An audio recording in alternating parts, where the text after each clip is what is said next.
राज्यातील शाळा आजपासून सुरू होणार. मुख्यमंत्री फडणवीस वहाड इथल्या जिल्हा परिषद शाळेत जाऊन विद्यार्थ्यांचं स्वागत करणार. शाळेच्या पहिल्याच दिवशी फडणवीस विद्यार्थ्यांशी संवाद साधणार.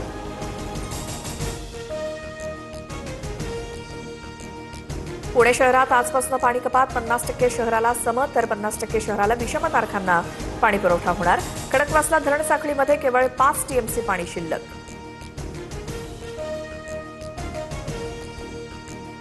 भीमाशंकर मंदिर 5 महिन्यांनंतर पुन्हा दर्शनासाठी खुलं. मंदिरात सकाळपासून भाविकांची गर्दी. उपमुख्यमंत्री एकनाथ शिंदेही दर्शनाला येणार. मंदिर परिसरातील विकास कामं अंतिम टप्प्यात.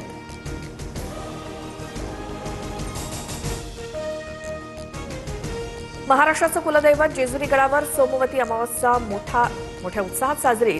पालखीचं करास्नान झाल्यानंतर यात्रेची सांगता. जेजुरी गडावरती येळकोट येळकोट जय मल्हारचा जयघोष.